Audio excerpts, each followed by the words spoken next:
자, 네, 지난 시간까지 했던 거를 이제 쭉 정리를 하면요, 표로 이렇게 정리를 하면 이렇게 할 수 있을 것 같아요. 그래서 저희가 파산 절차에 대해서 얘기를 하고, 그다음에 회생 절차는 따로 말씀드리지 않았는데, 회생 절차는 결국에 파산 절차하고 비교했을 때 이렇게 될 수가 있거든요. 그래서 가운데에 근로기준법에 있는 순위대로 하면 최우선 변제되는 임금채권이 있고 담보권이 있고 그 다음에 우선 변제되는 임금채권 그리고 일반 채권 요 순위로 되어 있는데 네, 이게 파산 절차에서는 각각 별채권, 재단채권, 파산채권으로 이렇게 분류가 되고요. 이게 회생 절차의 경우에 파산 절차와 거의 유사하게 이제 진행이 되는데요. 이 별채권은 회생담보권이라는 이름으로 부르고요. 그 다음에 재단채권은 공익채권, 그 다음에 파산채권은 회생채권이라는 그 절차로 이렇게 그렇게 이제 부르고 있습니다. 그래서 이렇게 운영이 되고 있고요. 예. 그래서 이 기업이 도산했을 때, 이제 이 노동자의 임금 채권을 좀 보호해 주는 제도로는 이렇게 임금 채권의 우선 변제 제도와 그다음에 임금 채권 보장 제도가 있습니다. 그래서 임금 채권 우선 변제 제도는 이제 근로기준법에 규정이 되어 있고, 그다음에 임금 채권 보장 제도는 따로 임금 채권 보장법이라는 단행법으로 이렇게 제정돼서 시행이 되고 있는데요. 그래서 임금 채권 우선 변제는 지금까지 이제 봤으니까 임금 채권 보장 제도에 대해서 살펴볼 텐데요. 네. 이게 원래 이제 국제노동기구의 이제 협약으로 있고, 이제 국제노동기구에서 각 회원국에게 저러한 법제도를 마련하라라는 취지로 협약을 체결을 했는데요. 제 173호 협약입니다. 그래서 줄여서 Protection of Workers Claims라고 했는데, 네, 이게 이제 사용자의 파산 시에 노동자의 청구권을 보호하기 위한 제 173 협약, 173호 협약이죠. 1992년에 체결된 협약입니다. 그래서 예, 이 중에 이제 그 제5조와 이제 5조와 그 다음에 제9조가 내용이 되는데 5조 내용을 보시면 그죠? 사용자의 파산 시에 노동자의 이제 노동관계에서 발생하는 노동자의 청구권은 우선권이 없는 다른 채권자들의 채권이 변제되기 전에 파산한 사용자의 재산으로부터 우선적으로 변제되는 특권에 의하여 보호받아야만 한다라는 규정을 두고 있고, 이것이 이제 우리 임금채권의 우선 변제 제도의 어떤 관련 근거가 된 그런 협약 규정입니다. 그래서 이 규정에 의해서 임금채권의 우선 변제 제도를 이제 두게 된 거고요. 그 다음에는 네, 구조에 노동관계에서 발생한 노동자의 사용자에 대한 청구권은 사용자의 파산으로 변제할 수 없게 된 때 보증기관에 의하여 지불이 보증되어야만 한다라는 규정이 되고 있는데 규정을 뒀는데 이 규정이 현행 임금채권 보장제도의 어떤 이제 국제법적인 근거 규정이라고 할 수가 있습니다. 그래서 이렇게 두 가지 제도를 모두 이제 그 시행을 하도록 그렇게 이제 강제하게 되고, 저희도 이제 그래서 근로기준법의 임금채권 우선 변제 제도와 그리고 이 임금채권 보장법상의 임금채권 보장 제도를 두게 된 게 이제 이러한 국제 규범에 의해서 이제 두게 된 거라고 할 수가 있죠. 그래서 오늘은 이제 임금채권 보장법에 대해서 좀 살펴볼 텐데요.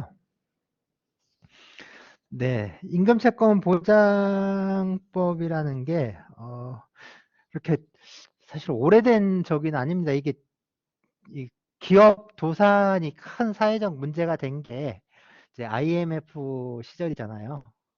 IMF 시절에 그 이제 기업들이 막 도산하고 상당히 그때 좀 그랬죠. 그래서 그 당시에 이제 그런 문제들로 인해서 1998년 2월 20일에 법률 제 5513호로 제정이 됐고 바로 그해 7월 1일부터 시행이 됐어요. 그래서 이 임금채권 보장법은 결국에 그 임금 체불로부터 퇴직한 노동자를 이제 기업이 도산해서 퇴직을 당한 거죠. 이제 기업 도산으로 퇴직당한 노동자들에게 체불된 임금을 보장해서 생활 안정을 도모할 목적으로 이렇게 이제 제정된 법률인데요. 이게 꼭 퇴직한 노동자뿐만 아니라 이제 재직 중인 노동자에게도 까지 이제 확대해서 적용되고 있습니다. 그래서 이 임금채권 보장법이 적용되는 범위는요, 이제 그 법 조문에는 산업재해보상보험법 제6조에 따른 사업 또는 사업장에 적용한다. 그리고 국가와 지방자치단체가 직접 수행하는 사업은 뭐 그러하지 아니하다라고 했는데 굳이 이렇게 산재보상보험법의 내용을 굳이 적용할 필요가 있을까? 그러니까 이제 이건 하나의 입법 형식에 관한 건데요. 이게 꼭 그냥 산재보상법처럼 그러니까 모든 사업장에 적용한다라고 해버려도 되는데 뭐 굳이 이렇게 산재보상보험법 제6조에 따른 사업장에 적용한다. 뭐 이렇게 한 이유는 모르겠습니다. 이게 굳이 이런 식으로 한 이유는 모르겠어요. 그리고 그 최근에 이제 뭐 이제 좀 문제가 되는 게 이게 노동법과 관련된 문제로서 제기되는 게 이게 노동법의 적용 범위가 이제 논란이 되고 있습니다. 그래서 어떤 거는 뭐 상시 5인 이상 사용하는 사업장에서 그러니까 근로기준법처럼 뭐 이런 규정이 있는가 하면 그냥 모든 사업장에 적용되는 경우들이 또 있거든요. 그래서 예를 들어서 근로기준법은 4인 이상 사업장에 그러니까 5인 이상 사업장에 적용되는데 5인 이상 사업장에 적용되는데 이제 그 전에 이제 특히 이제 퇴직금 같은 경우가 그렇거든요. 퇴직금이 원래 근로기준법에 규정이 되어 있다가 근로자 퇴직급여 보장법이라는 단행법률로 이렇게 제정이 됐잖아요. 그 근로기준법에 있을 때는 적용 범위가 5인 이상 사업장에 적용되다가 퇴직금법으로 따로 독립을 하니까 모든 노동자에게 다 적용되는 그렇게 이제 모든 사업장에 다 적용되는 형식으로 바뀌게 됐어요. 그러니까 이게 좀 혼란이 있긴 한데 그래도 이 모든 그냥 그 근로기준법도 그 뭐야 5인 이상 사업장에 적용한다. 하지만 또 4인 미만 사업장에 그러니까 4인 이하 사업장에 적용되는 규정들도 있고 안 되는 것도 있고 한데 그럴 바에는 굳이 이 적용 범위를 이렇게 자꾸 쪼개서 헷갈리게 할 필요가 있을까? 사실 모든 노동자에게 모든 사업장에 그냥 다 적용해 버리는 게 속 편하지 않은가. 그리고 이제 그 예외를 둘 게 있으면 그 규정에서만 예외를 따로 규정해 주면 그게 더 나을 것도 같다라는 생각이 드는데요. 그래서 상당히 이제 적용 범위와 관련돼서 문제가 되는 게 최근에는 또 중대재해처벌법 가지고 또 이제 상당히 논란이 되고 있고 그렇습니다. 어쨌든 임금채권 보장법은 이제 모든 사업장에 다 적용되고 있고요. 모든 사업장에 적용되고 있고 이게 자꾸 이런 식으로 입법 형식에서 법률을 규정할 때 무슨 법을 준용한다, 무슨 법을 적용한다 이런 식으로 하다 보면요. 이게 법이 이렇게 쭉 개정되는데 이렇게 다른 게 개정 안 될 때가 있어요. 그래서 전에 한번 몇 년간 이게 좀 계속해서 오류가 났던 게 그 이제 뭐 소멸 시효 기간 같은 거 있잖아요. 시효 기간 같은 게 그러니까 시효 기간 자체는 바꾸질 못하거든요. 왜냐하면 법적 안정성이라는 게 필요하니까. 만약에 소멸 시효 기간을 뭐 3년에서 5년으로 늘린다거나 뭐 줄인다거나 이러면은 갑자기 혼란이 생기잖아요. 그래서 이제 그 기간 그 자체는 어쩔 수 없지만 이게 뭐냐면 산재법에 있는 소멸시효 규정을 다른 법에서 고용보험법에서 뭐 그걸 준용한다 하면서 끌어다 쓰는 거예요. 근데 이게 다른 법이 바뀌다 보면 일부 개정할 때는 아닌데 이게 법률을 전부 개정할 때가 있어요. 전부 개정하면 조문 순서가 싹 바뀌어 버리거든요.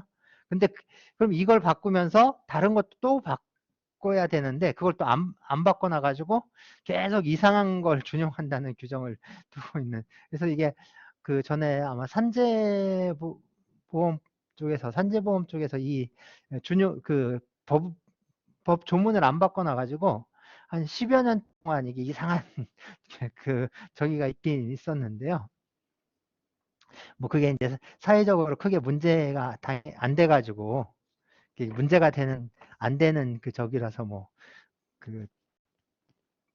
문제는 안 됐지만, 왜냐하면 시효 규정이라는 게 딱 소멸시효 규정 같은 경우에는 딱 3년이면 이렇게 정해져 그게 있다 보니까 크게 문제가 되진 않았는데 그래도 좀 그렇습니다. 그래서 이런 건 그냥 산업재해보상보험법 뭐 제6조를 뭐 여기에 적용한다 이게 아니라 그냥 모든 사업장에 적용한다. 그 규정을 그대로 갖다 쓰면 될 것 같아요. 특히 이게 굉장히 이런 식으로 만들면 복잡해요. 그래서 특히 이게 어디 많이 그러냐면 최근도 아니죠. 성년 후견제도 도입을 하면서 성년 후견제도 보면 몇 조를 준용한다. 그럼 그 몇 조 찾아가면 그 몇 조도 뭘 준용한다. 이게 계속 그런 식으로 만들어 놓는 경우도 있거든요. 이게 솔직히 그 이유를 도대체가 이해가 되질 않아요. 그냥 그거 갖다가 그대로 좀 만들면 되지. 그게 또 아까운 것도 아니고 사람들 골탕 먹이려고 하는 건가. 그런 생각도 들고 그렇거든요. 자, 어쨌든 임금채권보장법, 그래서 을 통해서 임금이 체불됐을 때 그 체불된 임금을 좀 지급을 하고 또 이제 그런 것들을 보장해 주는 건데요. 그 전에 이제 체당금 제도라고 불렀어요. 체당금 제도라고 불렀는데 이 체당금, 그래서 이 임금채권보장법에 의해서 지급되는 그 체불 임금 이런 것들을 체당금이라고 불렀는데요. 이게 저기입니다. 우리 임금채권 우선변제도에서 그러니까 최우선 변제되는 거 있죠? 그겁니다. 그래서 3개월분의 임금 또는 휴업수당, 3년분의 퇴직금, 뭐 이런 것들이라고 할 수 있는 거죠. 이거 늦게 오셔서 이거, 요거, 여기 있습니다. 요거. 최단금이 그러니까 요거예요, 요거. 최우선 변제되는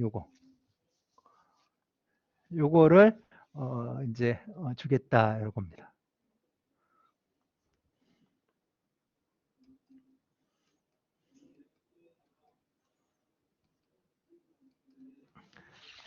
네, 그러면 어디까지 보장해 주느냐 하는데요. 이거는 사업주가 파산해서 임금이 지급되지 않는 경우, 뭐 그러니까 파산을 하더라도 임금을 줄 수 있다면 뭐 이제 상관없는데 파산해서 임금을 못 주게 된 경우가 문제인 거죠. 그래서 제7조 1항에 쭉 규정하고 있는데요. 그래서 일단 보시면은 네, 회생 절차 개시 결정이 있는 경우, 파산 선고의 결정이 있는 경우, 그 다음에 이제 노동부 장관이 뭐 대통령령으로 정한 요건과 절차에 따라 미지급 임금 등을 지급할 능력이 없다고 인정하는 경우, 그다음에 어떤 이제 그 임금 지급하라는 뭐 판결, 명령, 조정, 결정이 있는 경우인데요. 그래서 종국 판결, 지급 명령, 소송상 화해, 청구 인락 등 확정 판결과 같은 효력을 가지는 것, 그 다음에 조정, 조정에 가름한 결정, 뭐 이행 권고 결정, 그래서 가에서 감옥까지 이렇게 쭉 정해놓고 있죠. 그래서 이런 경우 있고요. 그 다음에 마지막으로 이제 노동부 장관이 이제 체불임금 확인서를 발급해 주는 경우입니다. 체불임금 확인서를 발급해 주는. 그러니까 절차상으로 보면, 그러니까 이제 어떤 형식적인 측면에서 보면 이게 마지막에 이제 그 체불임금 확인서를 꼭 받아야지 받을 수가 있어요. 체불임금 확인서. 그래서 네, 요거를 체당금이라고 했는데 대지급금 대신해서 지급해주는 금전이라고 해서 대지급금이라고 요새 부릅니다. 대지급금. 그래서 대지급금을 받는데 그럼 대지급금은 어떤 거냐? 대지급금은 어떤 걸 받을 수 있느냐? 먼저 아까 본 그 최우선 변제되는 거 있었잖아요. 그거. 그래서 최종 3개월분의 임금 그리고 재해보상금 그 최종 3년치 퇴직금 3년분의 퇴직금.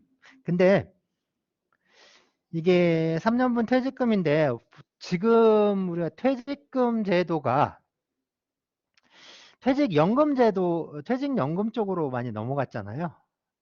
근데 퇴직연금은 사실 이제 그 기업주가 관리하고는 게 아니라 기업주가 이제 금융기관에 이제 이미 납부를 한 거니까 기업주가 도산하더라도 그 금융기관이 있으면 금융기관이 그러니까 부도가 난 게 아니면은 퇴직연금은 받을 수가 있습니다.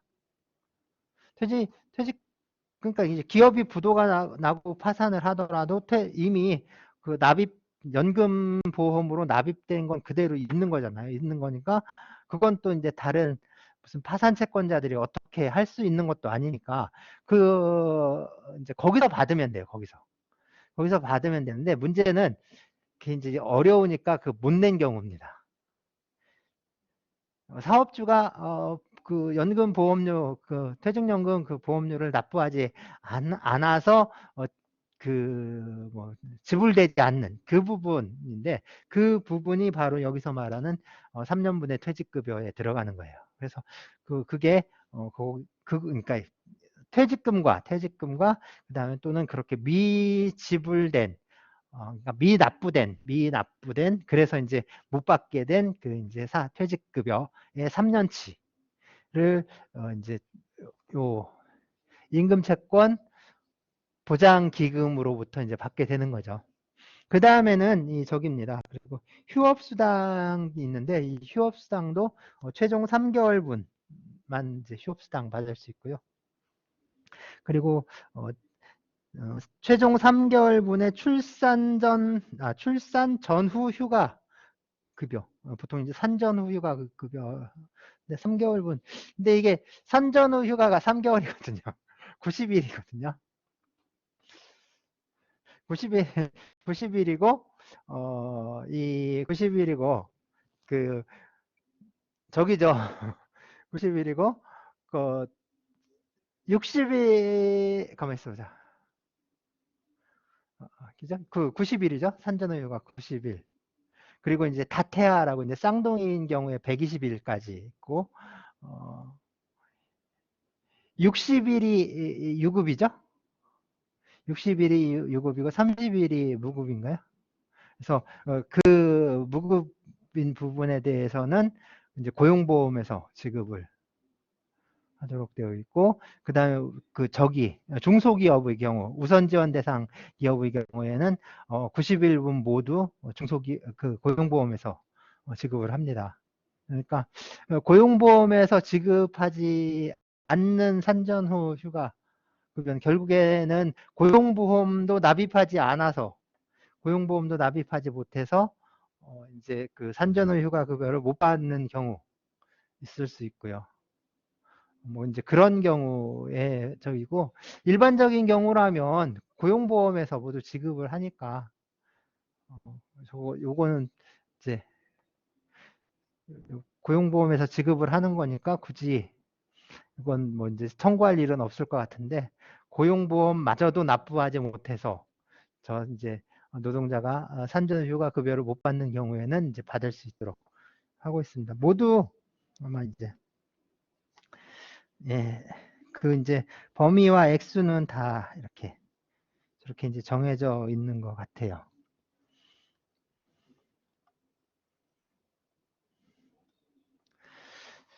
뭐 이제 퇴직한 노동자에게 지급하는 액수였고요. 이건 이제 재직하고 있는 노동자에게 지급되는 겁니다.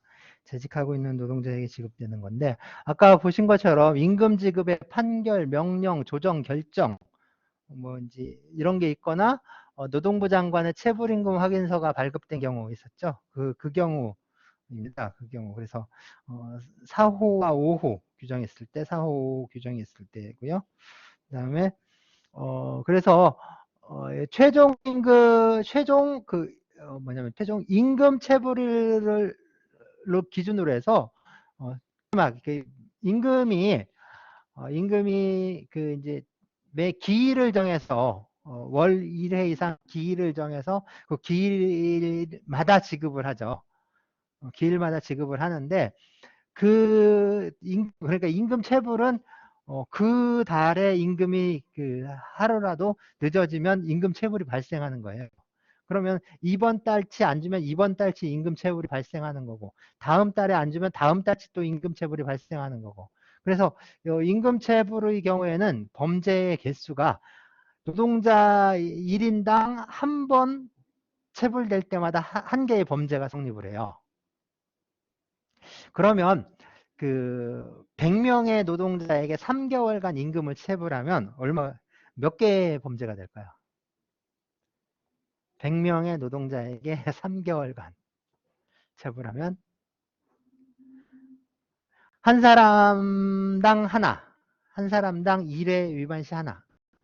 그러면은 100명이니까 한 달에 100건이 생기는 거죠. 그리고 이게 이제 석 달 동안 체불이 됐으면 곱하기 3 해야 되니까 300건입니다. 300건.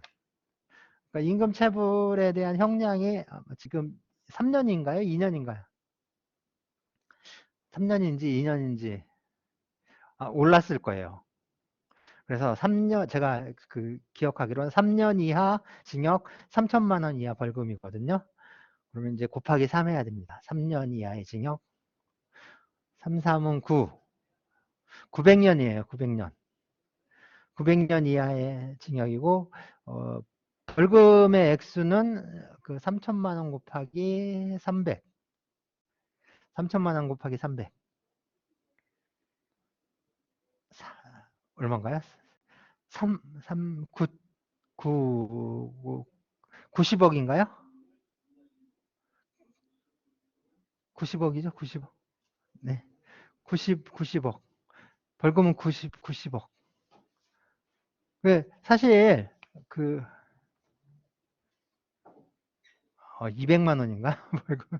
아니, 3천만 원이 아니라 300만 원인가?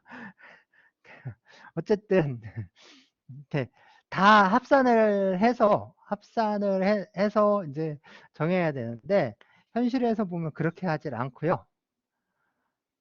그래서 이 임금체불이라든가 이런 것들이 저희가 안 되는 게 포괄일죄라고 그 여러 개의 범죄가 있는데 그거를 하나의 범죄로 취급을 하는 겁니다. 그럼 하나의 범죄로 취급을 하면서 한 사람에 대해서 한 번 범죄 하나에 대한 형량을 여기다 적용을 하는 거예요. 그러니까 실제로 이 체불 사업주가 체불한 임금 액수보다 벌금액이 적게 나오는 거죠. 그래서 악독한 사업주 같은 경우에는 그냥 벌금을 내고 그 임금 못 줘, 너네가 소송해 라고 그냥 뒤로 발라당기는 그런 일들이 생기는 거죠. 그래서 그런 좀 문제들이 있는데요. 어쨌든 이 임금 체불의 경우에는 이렇게 1회 위반을 기준으로 한 거고, 그 여러 번 위반을 하게 되면 그 여러 개가 됩니다. 그래서 매달 하나씩 발생하는 거예요. 매달 하나씩. 매달 하나씩 발생하고, 그러니까 이제 이자도 이제 다 이제 다르게 매겨지는 거죠. 그래서 어쨌든 이제 채당금, 그러니까 이 이제 이제 채권 보장 기금으로부터 요 이제 받으려면요, 이제 최종 임금 체불일 기준으로 해서 그 전으로 3개월 동안 3개월을 그 3개월 동안 못 받은 임금, 미지급 임금, 그다음에 휴업수당, 그러니까 산전 후 휴가급여를 이제 지급을 받을 수 있습니다. 여기 마찬가지죠. 그러니까 3개월분이죠. 3개월분. 없는 게 이제 그 재해보상금과 퇴직금은 여기 없잖아요. 근데 재해보상금은 뭐랄까 이게 왜 재해보상금 같은 경우는 왜 빠졌는지 모르겠는데요. 확실한 거는 그 퇴직금은 아직 퇴직을 안 했으니까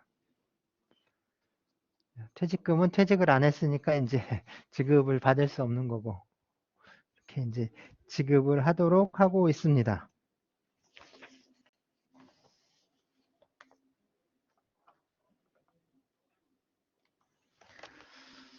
자, 그러면 이 대지급금을 이제 지급받으려면요, 예, 대지급금, 그러니까 아까 채당금이라고 했는데 지금 대지급금이라고 합니다. 대지급금을 이제 받으려면 먼저 고용노동부 장관으로부터 체불임금의 확인을 받아야 됩니다. 그래서 확인서를 발급받게 되는데요. 그래서 체불임금 확인서, 체불임금 등 사업주 확인서 발급을 이제 받을 수 있습니다. 그러면 이 노동부 장관은 이제 사업주에게 재산 목록을 제출하라라는 명령을 하게 됩니다. 그래서 재산 관계를 구체적으로 밝힌 재산 목록의 제출을 명할 수 있고요. 그리고 이 재산 목록 제출 명령을 받게 되면 그 사업주는 특별한 사유가 없으면 7일 이내에 노동부 장관에게 재산 관계를 구체적으로 밝힌 재산 목록을 제출을 해야 합니다. 그리고 이제 이제 퇴직 또는 이제 재직 중인 노동자가 그 미지급 임금을 지급을 받게 되잖아요. 그러면 그 원칙적으로 보면 이 사용자가 노동자에게 그 임금을 지급을 해야 했는데 그거를 임금채권 보장 기금에서 지급을 한 거잖아요. 그렇죠? 지급을 한 거니까. 그러면 이쪽에서 이걸 지급을 한 거니까 요게 이제 요 채권 관계, 그러니까 사용자가 노동자에게 지급을 해야 하는 임금 채권, 저건 이제 소멸된 거죠. 그렇지만, 네, 그 그러니까 임금채권 보장기금은 사용자로부터 자기가 대신 지급한 임금을 이제 청구할 수 있는 그런 청구권이 생기게 되죠. 그래서 이것이 그 대위하는 청구권입니다. 그래서 미지급 임금 등의 청구권 대위라고 했는데 바로 그걸 말하는 거죠. 그래서 그 기금은 그래서 임금채권 보장기금이 노동자에게 대지급금을 지급했을 때 그 지급한 금액의 한도에서 그죠? 노동자가 사업주에 대해서 청구할 수 있는 권리. 그러니까 이 청구권, 노동자가 사용자에 대해서 청구했던 그 임금 청구권을 이 사람들이 이제 행사할 수 있게 됩니다. 그리고 이 청구권 있죠. 이 청구권. 지금 그러니까 그 청구권 주체가 노동부 장관으로 되어 있는데, 고용노동부 장관으로 되어 있는데, 이 고용노동부 장관이 가져가게 되는 청구권은 이 그 임금 채권이라는 성질을 그대로 가져가요. 그래서 임금 채권이 갖고 있었던 우선 변제권이라든가 최우선 변제권이 있었잖아요. 그리고 우선 변제나 최우선 변제 받을 수 있었던 효력이 그대로 따라갑니다. 그래서 우선 변제권이 있게 돼요. 우선 변제권을 있게 됩니다. 그 다음에 이제 당연히 돈을 그러니까 현금을 빳빳한 현금을 세서 주는 게 아니죠. 그죠? 그래서 대지급금을 받을 수 있는 계좌로 이제 지급을 해주게 됩니다. 그래서 이 노동부 장관은 이제 그 기금에서 돈을 노동자 명의의 또는 노동자 명의로 지정된 계좌로 입금을 해 주도록 하고 있고요. 그리고 그 계좌는 다른 거래를 하면 안 되고 오로지 이제 대지급금이 입금되는 그 계좌로만 사용해야 됩니다. 그래서 그 계좌로만. 그러니까 이제 왜냐하면 다른 그 사용자도 그렇지만 그러니까 사용자가 어떤 부도가 나서 거의 파산할 지경이 이르면 그 기업에 있는 노동자들도 생활이 말이 아니죠. 사용자 재산에 막 압류가 들어오고 뭐 이제 가압류 가처분 들어오고 그런다면은 그 여파로 노동자들도 임금을 몇 달씩 체불되고 하면 그 노동자들도 생활하기가 어렵거든요. 그래서 뭐 이제 그 다른 채권자들, 그러니까 노동자의 다른 채권자들로부터 뭐 압류가 들어오거나 뭐 그런 저기들이 있을 수 있어요. 그런데 만약에 저 대지급금을 이제 임금채권 보장기금에서 주는 그 이제 미지급 임금을 일반 계좌에다 입금을 해버리면 그냥 압류가 돼버리는 거죠. 이게 그러니까 임금채권인지 아닌지 뭐냐면은 그래서 이제 그런 저희가 있어요. 이게 우리가 임금 채권은 제가 지난 시간에 50%밖에 압류를 못 한다라고 했잖아요. 근데 실질적으로 이제 사용자가 노동자에게 지급하는 이 채권의 50%고 이 사용자가 노동자에게 지급을 하고 나면 이 노동자의 수중에 들어갔을 때는 이 사람의 수중에 들어갔을 때 노동자의 수중에 근데 100%가 들어갔을 때 그거는 임금 채권이 아니라 노동자의 금전적 재산이잖아요. 그래서 저런 식으로 해서 저걸 100%다 압류해 가는 사례들이 있습니다. 그러니까 이게 뭐랄까 관행이라고 할까 아니면 아니 안 좋은 기술인데 그래가지고 저런 식으로 압류하는 경우들이 있거든요. 저게 그래서 안 알려져요. 왜냐하면 이 변호사 얘네도 참 악덕 변호사들인데 저런 기술을 개발을 해서 변호사고 법무사고 이런 개발을 해서 자기만 알고 있으면서 저런 식으로 이제 갈취를 하는 거죠. 실질적으로. 그래서 특히 저기들이 많이 이제 노무 공작하는 있죠. 그러니까 노조 파괴하는 노무사들. 그러니까 뭐라고 하지? 유성기업이나 이런 저기들도 다 그쪽에 와서 작업을 한 건데요. 너무 공작을 하는 건데 이런 저기들을 갖고 있습니다. 그래가지고 만약에 이제 파업을 했다. 그럼 파업으로서의 정당성을 지켜서, 그러니까 파업으로서의 어떤 절차적인 라든가 뭐 이런 것들 다 지켜서 이게 아무리 진짜 노동조합법에서 정한 합법적인 범위, 그 합법적인 그 테두리 안에서 파업이 일어났죠. 그러니까 그 모든 절차를 다 지키고 그래서 하더라도 그 파업을 순식간에 불법으로 만들어 놨네. 불법으로 만들어 놓은.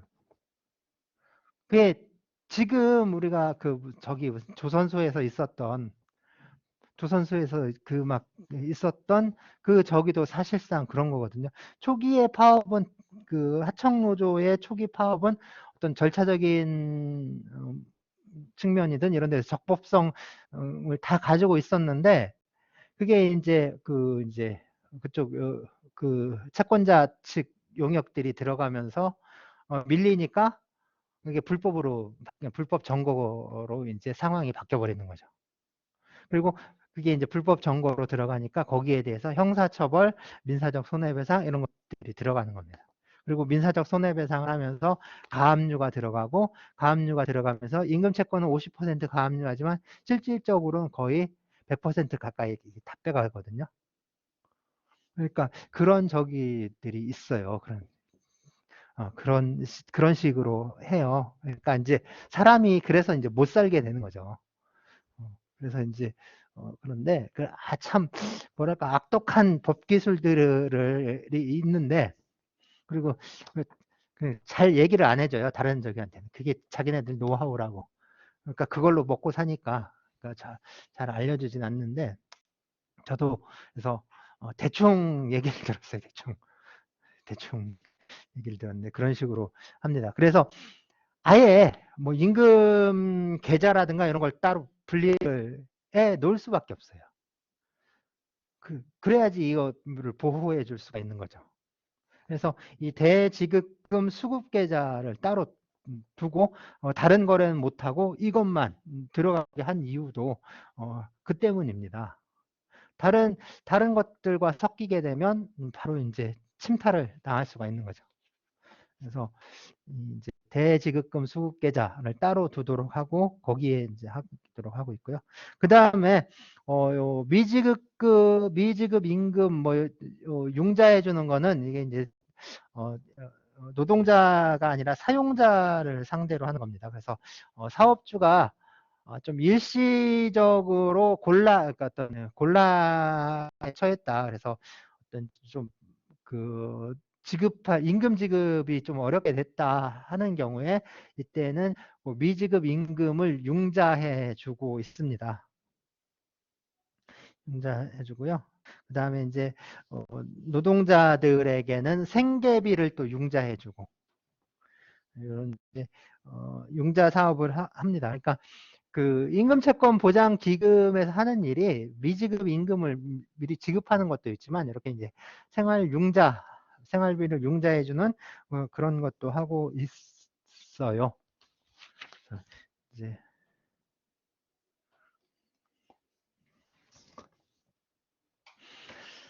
그래서 이제 돈을 모아야죠. 임금채권 보장에서 돈을 모아야죠. 그래서 임금채권 보장 기금으로 이제 돈을 모아야 되는데 일단 기금 이제 아까 본 대지급금에 충당한 제일 많이 저희하는 게 이제 대지급금이거든요. 그래서 대지급금의 지급에 충당하기 위해서 이 임금채권 보장기금을 설치를 하고요. 설치를 하고 이 기금은 어떻게 조성을 하냐면 일단 사업주의 변제금 그러니까 이제 아까 그 기금에서 체불된 임금을 먼저 지급을 했잖아요. 기금에서 그러니까 이 임금채권 보장기금에서 그러니까 체불임금을 먼저 지급을 했으니까 그 체불임금 범위 내에서는 사업주에 대해서 청구권을 갖게 되는데 그래서 이제 사업주가 나중에 이제 다시 회복이 되면 그러니까 그 대신 지급을 해줬던 그 임금을 이제 변제를 하는 거죠. 그래서 그 사업주로부터 받은 변제금이 있고요. 그 다음에 매달 이제 사용자로부터 사업주들로부터 이제 부담금을 받습니다. 부담금을 징수를 해요. 그래서 이게 얼마냐 그러면은 계산하는 공식이 사업에 종사하는 노동자의 보수 총액의 1000분의 2의 범위 내에서 보수 총액의 1000분의 2. 1000분의 2면 0.02%인가요? 아, 그냥 0.2%인가요? 0.2% 맞죠? 1000분의 2. 0.2%. 그러면은 얼마요? 100만 원에 2,000원. 100만 원당 2,000원 정도. 100만 원에 2,000원. 그러면 얼마 정도가? 네, 100만 원에 2,000원 정도가 부담금으로 그 범위 내에서 이제 그 위원회의 심의를 거쳐 노동부 장관이 정하는 부담금 비율을 곱하여 산정한 금액입니다. 어쨌든 뭐 이렇게 하고 있고요. 그 다음에 부담금을 좀 줄여주는 경우가 있는데요. 부담금 경을 줄여주는 경우. 그래서 뭐 이제 그 부담금을 경감받을 수 있는 사업주는 근로기준법이나 근로자 퇴직급여 보장법에 따라 퇴직금을 미리 정산해서 지급한 사업주.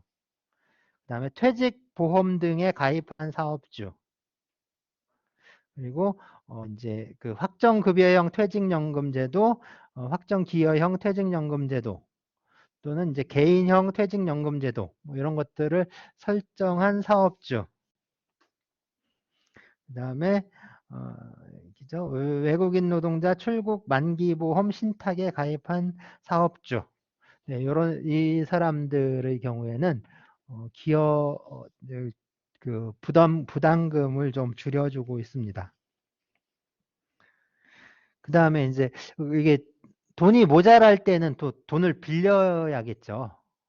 그래서 이 노동부 장관이 그 은행으로부터 또 돈을 빌리는 경우 있습니다. 그래서 빌리는 차입금, 그래서 변제금, 부담금, 차입금, 그 다음에 기금이 이제 형성되면 그 기금을 운용을 해서 생기는 그 수익금, 뭐 이제 그 밖에 발생하는 수입금 해서 이런 것들을 기준으로 해서 기금을 조성을 하게 됩니다. 이런 걸로 이제 기금을 조성을 하고요. 그 다음에 이 기금은 그럼 어디에 쓰이냐면 그 대표적인 게 저깁니다. 네, 지금 이게 체불된 임금 지급하는 거죠. 대지급금을 지급하는 거. 대지급금 지급하는 거. 그 다음에 잘못 납부된 금액. 그러니까 그 사업주들이 부담금을 납부를 하는데 과오납하는 경우 있잖아요. 과오납하는 경우 그때 이제 그거 반환하는 용도로 쓰이고요. 그 다음에 이제 또 이제 공인 노무사 비용도 여기서 이제 정산을 합니다. 관련된 공인 노무사 비용 있고, 그 다음에 융자금, 사업주나 노동자에게 융자할 때 그 융자금, 그 다음에 업무 위탁을 받은 자에 대한 출연, 그 다음에 차입금, 돈을 빌렸을 때, 은행으로부터 돈을 빌렸을 때 그 차입금과 이자를 상환하는 데 쓰고요. 그 다음에 관련된 뭐 임금채권 보장제도에 관한 연구, 그리고 그 대한법률구조공단에 대한 출연, 뭐 이런 것들, 그 다음에 이제 관련된 사업들 있죠. 임금채권 보장 사업과 기금 관리 운용 이런 데 이제 사용을 하게 됩니다. 그러니까 관련된 그 전체에 대해서 쭉 사용을 하게 되고요. 그래서 이 기금을 관리하고 운영을 하는 거는 주체는 이제 고용노동부 장관이 역시 관리하고 운영을 하게 돼요. 그래서 여기서도 또 이제 산업재해보상보험법을 또 준용을 한다라고 이렇게 했는데, 그래서 그래서 고용노동부 장관이 그러면 이 임금채권 보장기금을 어떤 방식으로 관리하고 운용을 해야 되느냐라는 건데, 이건 산재보험법 제97조 2항부터 이렇게 정하고 있습니다. 그래서 여기서 보면 금융기관 또는 최신 관서의 예의 및 금전신탁, 그러니까 은행에 맡겨놓고 이제 이자를 받겠다 이거죠. 그다음에 재정 자금의 예탁, 투자 신탁 등의 수익증권 매입, 국가, 지방자치단체 또는 금융기관이 직접 발행하거나 채무 이행을 보증하는 유가증권의 매입, 그 밖에 기금 증식을 위하여 대통령령으로 정하는 사업. 그 외채는 어디서 사는 거죠? 이게 금융기관, 뭐 재정자금, 투자신탁 이게 국내냐 국외냐 이건 안 따지는 걸까요? 그 국민연금이 지금 달러를 많이 갖고 있는 거죠. 그래서 지금 이제 정부가 미국하고 통화 스와프인가 그걸 체결 못 하니까 지금 한국은행하고 국민연금하고 통화 스와프 체결한. 뭐 그래서 마찬가지입니다. 이 기금들 그렇게 이제 쭉 운용을 하도록 하고 있고요. 그 다음에 그 국가회계법에 따라서 회계 처리를 하도록 이렇게 하고 있습니다. 그래서 뭐 기금 운용 계획을 수립을 해서 또 심의를 받아야 되고, 그다음에 이제 책임 준비금은 또 적립을 하고 있어야 됩니다. 책임 준비금을 적립하고. 네. 그리고 이제 이제 임금 채권 보장 기금을 관리하고 운용하면서 거기에 관한 어떤 중요 사항에 대해서 심의를 하기 위해서 임금채권 보장기금 심의위원회라는 그런 이제 기구를 별도로 이제 설치를 하고요. 임금채권 보장기금 심의위원회의 위원들은 노사, 그다음에 공익 이렇게 이제 각각 노동위원회 구조랑 똑같죠. 노동자위원, 그다음에 사용자위원, 그다음에 공익 이렇게 이제 다 동수로 구성을 하도록 하고 있습니다. 그리고 이제 회계연도는 정부 회계연도. 그죠? 그러니까 1월 1일부터 12월 31일까지인가요? 연도. 학교는 어떤가요? 학교도 학기하고 회계연도가 똑같은가요? 학교도 저기 1월 1일부터 12월 30일까지 하고 학기하고 따로 운영을 하는 건가요? 국립대학들이. 네. 그게 좀 보통 이제 저희 이제 연구비 정산 같은 경우에는 1년 단위로 할 때 꼭 이제 1월부터 12월까지 이렇게 안 하고 한 중간에서 잘라서 이렇게 가거든요. 그러니까 2년에 걸쳐 있게. 그러니까 좀 세금이 조금 깎이는 것 같아요. 음, 세금이 좀 깎이는 것 같아요. 이게 이제 그 학교는 모르겠고요. 저는 이제 연구비는 따로 받으니까 재단에서 받는데 그게 이제 그 과제 이제 연구 개시일이 언제냐에 따라서 됩니다. 그래서 개시일이 언제냐에 따라서 이제 저 학교랑 더 이상 같이 이제 안 하는 게 저기 한 게 좀 그래요. 학교들이. 이제 처음에 조교를 오래 하다 보니까 진짜 이제 못 볼 걸도 많이 보고 그래가지고 이런 거 하려면 그냥 그래 국립대 가서 해야겠다. 왜냐면 국립대는 공무원들이고 그러니까 뭔가 좀 아무리 그래도 있을 것 같다라고 해서 이제 국립대로 갔어요. 국립대로 갔는데 이게 더 황당한 게 이게 담당자들이 몰라요. 왜냐면 이렇게 이제 그 연구처가 이제 학교 기관으로 있다 다 분리해서 독립됐거든요. 산학협력단으로. 그러니까 독립법인으로 지금 다 이렇게 운영이 되는 것 같아요. 근데 이제 그 단과대학, 그러니까 법대 직원들 뭐 전혀 이제 모르는 거죠. 그 사람들 일을 안 해봐서 그런지. 그래서 그 처음에 가면은 자기가 담당자가 아니래. 모르는데 자기 담당자 아니고 모르겠대. 그래서 이 이제 저기를 당신이 담당자 맞다. 이 당신이 하는 업무 이거니까 맞다. 그러면 규정이 없대요. 그럼 규정을 또 찾아와야 돼. 규정을 찾아와서 보면 학교 이게 그 법률이 이런 법률이 있고 학교 규정 학칙 있고 뭐 시행세칙이 있고 그래서 학교 규정집에서 찾아다 갖다 주면은 해본 적이 없어서 그 관례가 없어요. 지금 이게 어 도저히 진짜 못하겠더라고요. 그래가지고 어쨌든 그 이따가 이제 남쪽으로 갔어요. 또 이제 거기도 국립대인데 이제 여기 북쪽에 있다 남쪽으로 갔어요. 가까운데 남쪽에 갔는데 남쪽은 좀 많이 해봐서 그런지 잘하더라고요. 그러니까 그 남쪽이 조금 더 크니까 남쪽에 있는 국립대가 좀 더 크잖아요. 북쪽에 있는 국립대보다. 그래서 남쪽에 있는 국립대 좀 잘 크고 되게 잘해줘요. 뭐 굉장히 잘하는데 진짜 황당한 건 거기 로스쿨 부원장이 진짜 되게 저기 한 그, 그 이제 과제가 이제 처음에 이제 그랬어요. 그냥 그 연구소 연구원으로 채용을 해야 돼요. 그러니까 왜냐하면 이제 그 연구 과제를 수행을 하려면 학교에서 나를 연구원으로 채용하고 그 다음에 재단에서 학교로 돈을 줘요. 연구비를. 그러면 이제 학교에서 일부를 떼고 그 다음에 나한테 인건비를 지급을 하는 그런 구조로 되어 있거든요. 근데 이제 나 가니까 그런 시스템은 되게 잘 돼 있더라고요. 그래서 탁탁 지급하고 이런 거.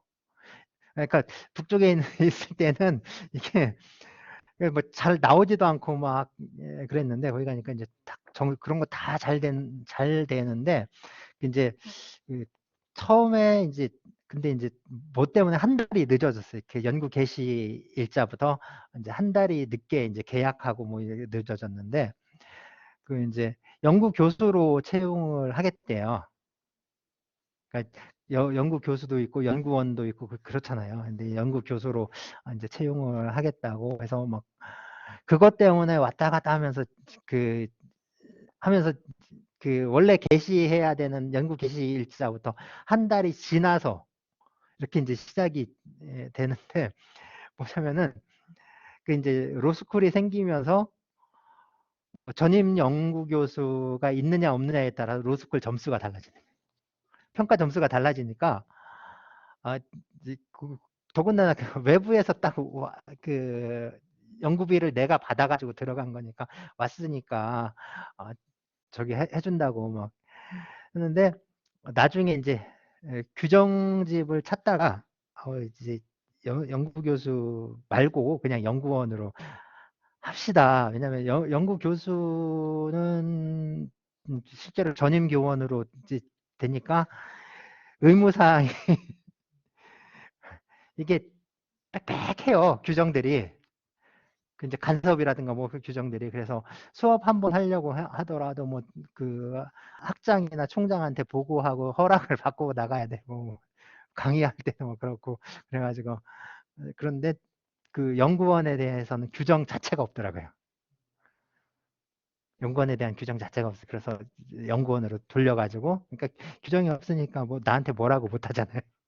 그런데 그 진짜 저기 했던 거는 그 연구재단에서 이제 연구 교수를 선발을 해서 그때는 이제 3년을 지원을 해주는 과제가 있었거든요. 그래서 그거를 지원을 하려고 준비를 하면서 거기 이제 법학연구소 조교한테 이번에 그 신청하는 사람이 있습니까? 그러니까 없대요. 주변에 물어봐도 없다고 해서 그러면 이거 내가 신청을 하겠다고. 그래서 그걸 준비를 하고 있는데 거의 이제 준비를 하고 있는데 그 부원장이 와서 자기 제자가 신청해야 된다고. 그래가지고 아 나는 뭐 이제 그 학교 출신 아니고 그러니까 아, 못 내겠구나. 그냥 포기해야겠구나. 근데 그거를 그 과제를 일단 학교에서 받아가지고 심사를 한 다음에 인원을 선발을 먼저 하고요.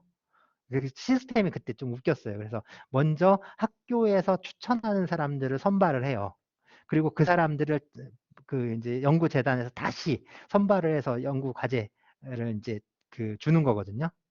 그래서 학교에서 한번 한번 거르고 그다음에 재단에서 거르고 이런 형식이었는데, 그러니까 학교에서 먼저 지원서를 접수 받아야 되는데 그거를 한 2, 3일 전에 알려주는 거예요. 난 다른 학교도 못 가게. 그 학교에서 이제 보통 이제 학교마다 인문사회계에서 3명씩 지원을 할 수가 있었거든요. 그래서 3명 지원하니까 법학에서 2명이 지원할 수는 없잖아요. 이제 인문사회 계열이 많으니까. 그래서 아, 뭐 그냥 1년 그냥 1년 돈벌이 없이 강의 수입만 가지고 먹고 살아야 되나 보다. 그래가지고 있었는데, 더 황당한 건 그 얘가 안 냈대요. 뭐, 아니야. 그 준비를 안 해서 안 낸 거예요. 이런 진짜. 나는 죽으라고 연구계획서 써가지고 지금 이거 내려고 그 연구계획서 막 수정하고 그러는 찰나에 낸다고 해서 나 못 내게 하더니 저도 안 낸 거예요. 그래서 이게 뭐 하자는 건지. 근데 그 다음날 더 황당한 일이 발생을 합니다. 그 이제 부원장이 자기 제자가 안 냈다고 하니까 이제 그 심의위원들한테 전화하는 거예요. 일단 그 산학협력단에 전화해서 그 누구냐고 심사하는 받는 사람들 그걸 다시 밀어넣은 거예요. 자기 제자를. 그래가지고 내가 잘못 왔구나. 국립대라고 꼭 사립대보다 합리적인 건 아니구나. 이게 예, 그 당연히 나중에 떨어졌죠. 그, 래서 떨어지긴 했는데 그래도 그렇구나. 이게 내가 그때 이제 박사 받고 한 몇 년 안 됐거든요. 박사학위 받고 몇 년 안 됐을 때라 내가 진짜 이 교수사회, 대학사회에 대해서 너무 환상을 갖고 있었던 게 아닌가. 그래서 진짜 여지없이 그래서 그 로스쿨은 제가 한 번도 지원을 안 했거든요. 아니 한 번 했어요. 한 번. 그러니까 교수 공채할 때 로스쿨은 지원을 아예 안 했어요. 이게 사람 저기 할 때가 아니구나. 저희 이제 그 서울에서도 우리 이제 그 고대에서도 두 분이 돌아가셨죠 아마. 아니 한 분인가 두 분인가. 그냥 그 며칠 전 이제 집이 그때 아니니까 서울에서 내려왔거든. 내려서 가끔 올라가 보면은 저기인데 안 계세요. 어디 가셨냐고 하면 돌아가셨대. 로스쿨 하면서 많이 돌아가셨어요. 예. 그리고 저 이제 학위 논문 심사해 주셨던 분이 이제 성균관대 이기용 선생님인데 그분은 이렇게 수업하고요. 마지막 수업 딱 하고 이게 오늘이 마지막 수업이다 해서 딱 정리하고 들어와서 연구실에 앉아가지고 바로 돌아가셨어요. 그때. 그래서 로스쿨 2000년대 초반에 많이 저기 했거든요. 그것도 있고 참 사실 뭐 안 좋은 저기도 많고 뭐 이제 비리라든가 연구 표절이라든가 이런 것 연구윤리 관련된 문제들이 그때 상당히 많았죠.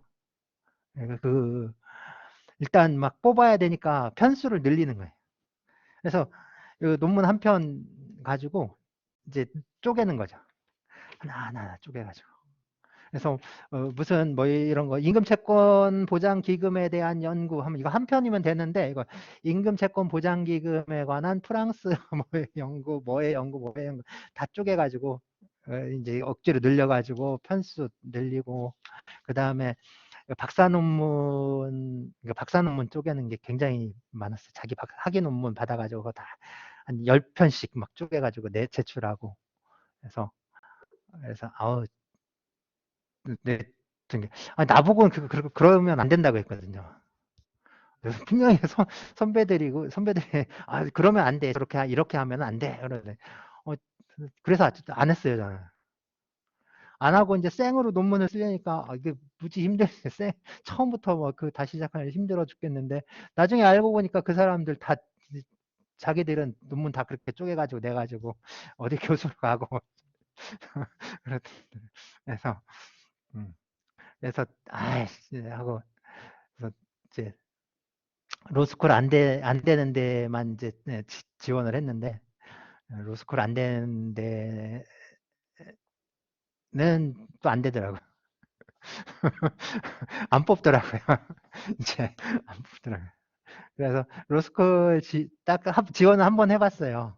그러니까 부산대학교 로스쿨에서 민법 교수를 그 공채한다고 해서 한번 냈는데 그때는 이제 저희 지도 교수님도 이제 정년 퇴직하신 지 꽤 됐고 그래서 어쩔 수 없이 이제 선배님한테 이제 그 저기 추천서를 한 장 써달라고 했어요. 추천서 제출하라고 추천서 써달라고 했는데 추천서를 너무 잘 써주신 거예요. 추천서를 읽어보면서 이렇게 잘 써주시네. 사실 저는 왜 냈냐면 그때 제가 이제 그 실업급여를 받을 때였어요. 그 학기에 1999년 그러니까 2019년이었을 거예요. 그때 이제 그 교육법 개정되면서 한 학기 그냥 놀게 된 적이 있어요. 그래서 그때 이제 실업급여를 청구해서 받게 되는데 실업급여도 이제 반토막밖에 안 주더라고요. 그 다른 사람의 반밖에 안 주더라고요. 그래가지고 실업급여를 받는데 실업급여를 받을 때 저기를 하라고 하더라고요. 그 취업활동을 해야 준대요. 근데 취업활동을 해야 되는데 다른 사람들처럼 그냥 어디 가서 도장 받아올 수가 없잖아요. 그 전에 하던 직종이 있으니까. 그래서 무슨 연구원이나 그런 이제 교수 공채 그런 데만 이제 계속 제출해야 되는데 그거 흔하지도 않은데 하필이면 마침 이제 그 부산대학교에서 공채 냈길래 한 달 또 벌었구나 해가지고 그래서 한번 낸 거 내봤죠. 그거 외에는 이제 한 번도 로스쿨에는 이제 말을 들여놓지. 그러니까 로스쿨 내면서 사실 쫓겨난 거죠. 로스쿨 되면서 제가 이제 그 법학관에서 서울 안암동 가면은 저쪽에 법학관이 있고 이쪽에 그 국제관이 있는데 그 법학관에서 국제관으로 쫓겨났어요. 뭐냐면 그쪽에 이제 법과대학, 그 법무대학원, 뭐 법학전문대학원이 저쪽에 있고 이쪽에 노동대학원이 있어요. 근데 이게 노동대학원으로 쫓아낸다. 그래서 이제 그랬었는데 아휴 어떡합니까? 그런 거죠.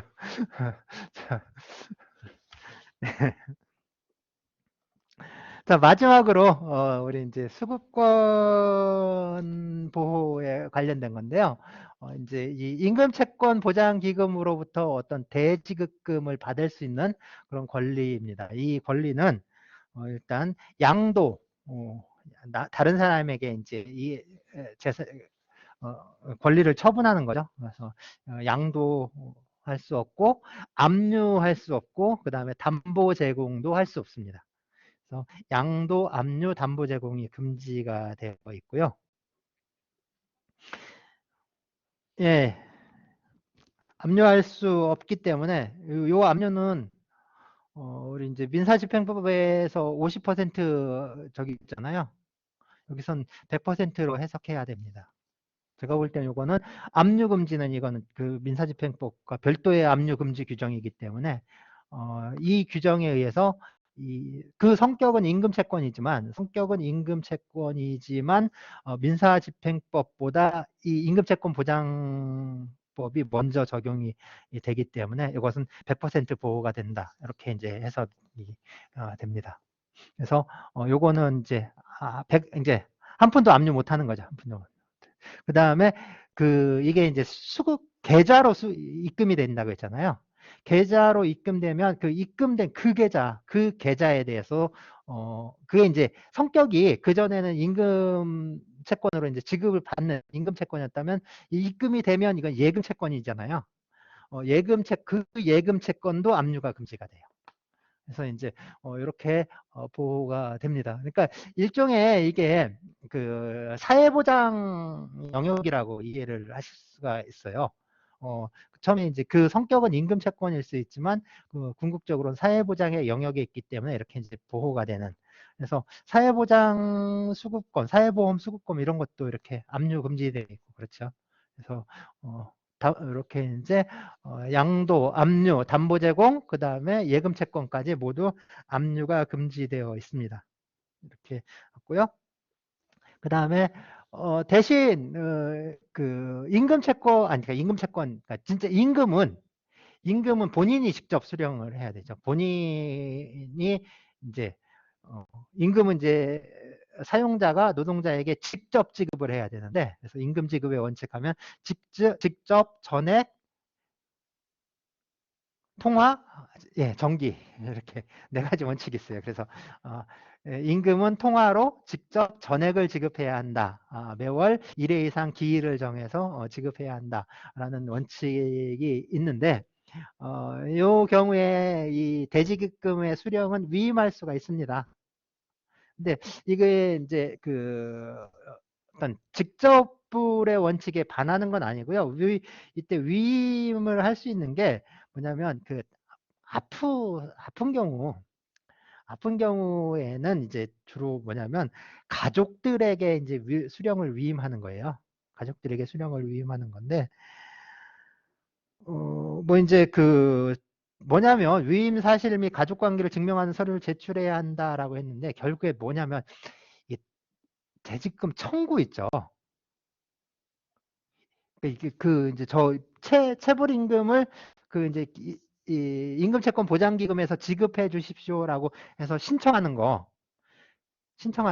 그 신청하는 거를 그 대리할 수 있다라는 얘기죠. 신청을 대리할 수 있다라고 이해를 해야 됩니다. 그러니까 이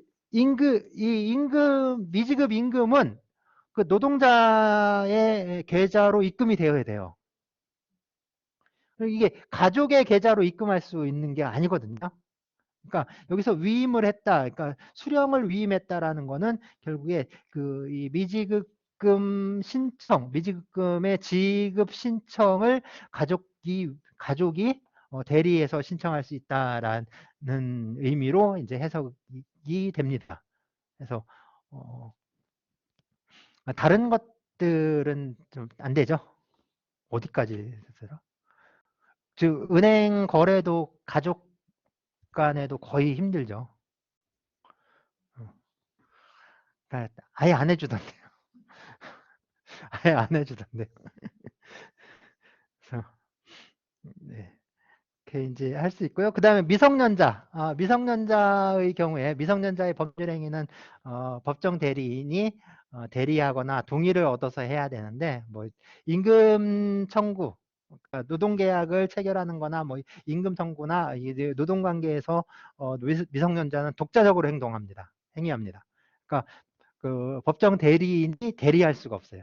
그러니까 미성년자라도 항상 독자적으로 이렇게 행위를 하는데 이게 이제 왜냐하면 그래 일단 그 집단적 노사관계 있죠. 노동조합을 결성하고 가입하는 문제 이런 것들은 그, 그 노동자가 미성년자냐 아니냐하고 상관없습니다. 이건 단체법의 문제이기 때문에 그 조직행위라든가 어떤 그 가입하고 활동하는 문제는 성년이냐 미성년자냐하고 상관없어요. 이건 별개의 문제로 이해를 해서 미성년자의 행위 능력하고는 이제 문제 삼지 않고 다만 이제 그 계약의 문제라든가 임금 수령 같은 경우에는 이게 개별적인 관계잖아요. 계약 관계, 어떤 채권 관계의 문제이기 때문에 이게 미성년자가 이 어떤 법정 대리인의 대리나 동의 없이 혼자서 할 수 있느냐 없느냐 이것들이 문제가 될 수 있거든요. 있지만 이게 이제 우리가 또 생각을 해봐야 되는 게 그 미성년자가 한쪽은 법정 대리인 또 다른 쪽은 이제 사업주죠. 그러니까 위험이 양쪽으로 있는 거예요, 양쪽으로. 그 사용자로부터 사업주로부터 미성년자 어떤 그 부당한 대우를 받고 어떤 그 착취를 당할 위험이 있는가 하면 반대로 법정 대리인이 또 그럴 위험도 있거든요. 그러니까 그런 것들을 양쪽을 동시에 고려를 해야 되고, 그렇기 때문에 이 노동관계에서는 미성년자에게도 어떤 독자적으로 행위할 수 있도록, 그리고 법정 대리인이 대리하지 못하도록 이렇게 정하고 있습니다. 그래서 그런 면에서 이제 이 노동관계로부터 파생되는 관계들이라면 당연히 그 성격들이 그대로 이제 배어 나올 수밖에 없는 거죠. 그래서 이 경우도 역시 미성년자가 독자적으로 행위하도록, 그래서 미지급금 청구, 수령 모두 미성년자더라도 독자적으로 합니다. 이제 문제는 이제 나쁜 짓 하는 그러니까 이제 속여가지고 받는, 아마 제일 많은 게 아까 얘기한 실업급여 그 속여서 받는 사람이 제일 많을 것 같아요. 실업급여 이렇게 받는. 아니면 속이진 않더라도 좀 이제 뭐랄까, 좀 문제가 많은 게 너무 한 그 보통 이제 이게 그 수급 조건이, 그죠? 그 6개월, 그러니까 180 아니 그러니까 18개월 내에 6개월 이상 가입이 되어 있어야 될 거예요. 그러니까 고용보험 기간, 그러니까 18개월의 고용보험 기간 동안에 피보험 단위 기간이 그 이제 180일 이상인가 해서 그거 채우려면은 1년 반은 일단 일을 해줘야 되거든요. 1년 반은 일을 해줘야 돼. 예, 그럼 1년 반 일해주고 이제 몇 달, 한 서너 달 정도 될 것 같은데, 서너 달 또 실업급 받으면 놀고, 그래서 취업해서 또 1년 반 일하고 또 한 서너 달 받고. 그래서 근데 액수가 좀 만만치 않아요. 받아보니까 제가 한 그때 70만 원 정도 받았거든요. 그럼 실제로 받으면 한 140, 50만 원씩 받는다는 거거든요. 그래서 그 일일씩 계산을 해요. 하루씩 계산하는데, 임금은 그렇잖아요. 그 일주일에 5일 일하니까 5일치 계산하고, 그 다음에 휴일이 이틀이지만 하루는 유급, 보통 하루는 무급이니까 공휴일, 휴무일 이렇게 나눠서 일주일에 6일만 지급되죠. 일주일에 6일만 지급되죠. 공무원 임금 지급은 일주일에 6일입니다. 그렇죠. 일주일에 7일 지급되지 않아요. 하루는 항상 그 지급이 안 되는데, 이 고용보험에서 지급하는 건 다 지급하거든요. 그래서 한 달치를 지급한다가 아니라 잘 보면 일로 돼 있어요. 30일치, 31분 뭐 이런 식으로 그 일로 계산을 하기 때문에 그 한 달이면 30일 전액이 다 나옵니다. 그러니까 액수가 좀 그렇죠. 그래서 이제 그런 저기들이 있어요. 그래서 이제 자주 좀 얌체 같은, 그래서 그게 문제라고 뭐 어떻게 하자 그런 얘기들이 계속 나오고 있긴 한데, 이제 그것도 있고, 사실은 그 이제 그 어떤 거짓으로 지급받는 경우도 꽤 있습니다. 그래서 그런 경우에는 그 사람이 받았던, 그러니까 그 별도로 그 사람을 어떤 징계하는, 그러니까 일종의 보험 사기잖아요.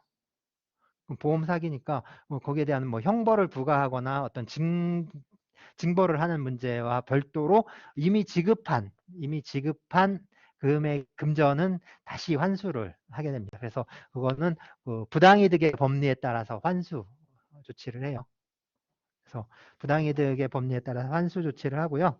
그 다음에 어떤 이제 그게 이제 대지급금이나 뭐 융자금 이런 것들 있죠. 이런 것들을 이제 환수하는데, 그런 사안이죠. 그런 사안을 좀 이제 발견해서 이제 신고하는 사람에게는 포상금을 지급하겠다 해서 포상금 지급 규정까지 해서 지방 노동관서나 이제 수사기관에 이렇게 신고 고발하면은 포상금을 지급할 할 수 있다라고 됐으니까, 하는지 안 하는지는. 네, 이제 이 소멸시험은요, 이게 대지급금을 받을 수 있는 그 소멸시효가 아니라 저기입니다. 부담금 있죠, 부담금. 부담금. 그러니까 이제 매달 사업주가 지급해야 되는 그 부담금. 부담금, 그 다음에 또 징수금.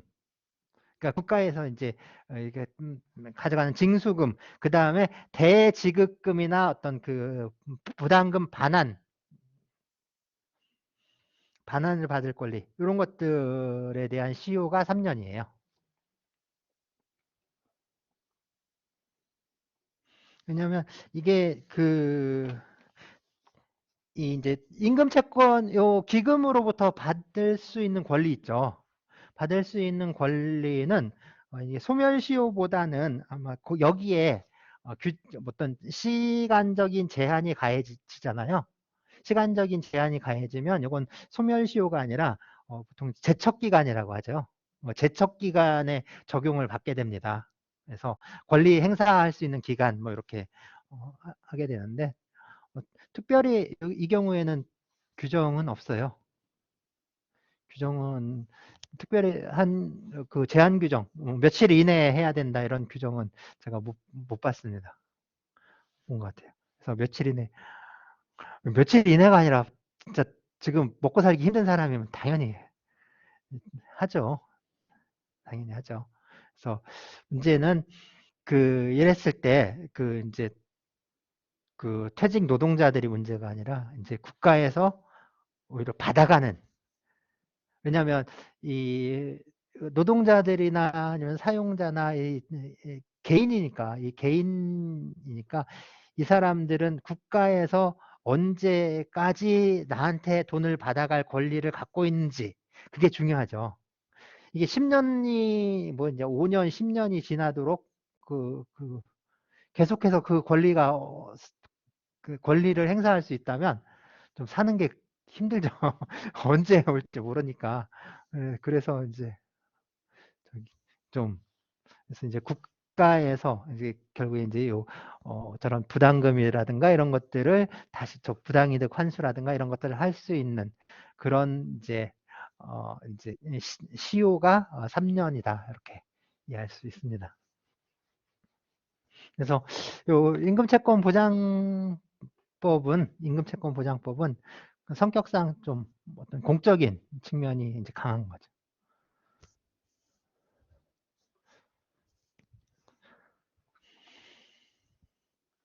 네, 드디어 오늘은 일찍 끝난 것 같습니다. 일찍. 이번 학기에 정말 처음으로 이렇게 일찍 끝내는 것 같습니다.